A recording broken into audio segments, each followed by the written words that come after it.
বিসমিল্লাহির রহমানির রহিম। তো আমার যুবক ভাইরা যারা বিবাহ করছেন, আমরা মাঝে মধ্যে সমাজে দেখতে পাই স্ত্রীদের সাথে আপনারা খারাপ আচরণ করেন।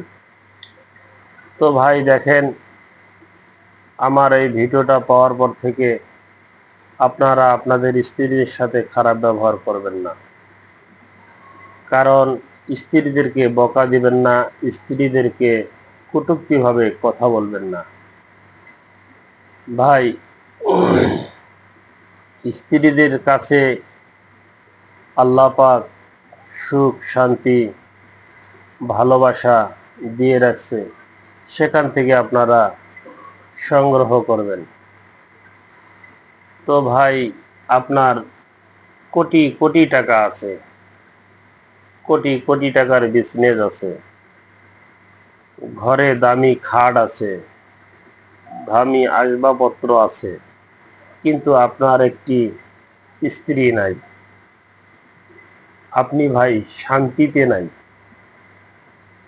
এই জন্য শান্তি পেতে গেলে আপনাদের স্ত্রীর সাথে ভালো আচরণ করবেন, ভালো ব্যবহার দেখাবেন। ভাই দেখেন, আমরা সারাদিন অফিসে থাকি, অফিস থেকে শেষে বাসায় আসি।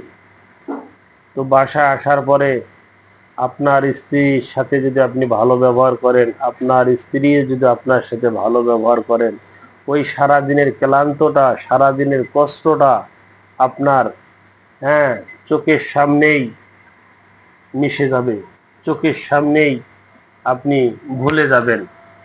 তো এই জন্য ভাই, আপনারা অবশ্যই স্ত্রীর সাথে ভালো ব্যবহার করবেন, স্ত্রীর সাথে সুসম্পর্ক রাখবেন। স্ত্রীর কাছে আল্লাহ পাক এমন সুখ শান্তি দিয়ে রাখছে, যে শান্তি আর শান্তি পাইতেই থাকবেন। যদি ভালো আচরণ করেন তাহলে শান্তি পাইতেই থাকবেন, আর যদি ভালো আচরণ না করেন তাহলেই আপনি অশান্তির ভিতরে চলবেন। আসুন আমরা সবাই আমাদের স্ত্রীদের সাথে ভালো আচরণ করি, আমরা ভালো আচরণ করি এবং সুখ শান্তি তাদের কাছ থেকে নেওয়ার চেষ্টা করি। এ বলে আমার কথা শেষ করলাম। আসসালামু আলাইকুম ওয়া রাহমাতুল্লাহ।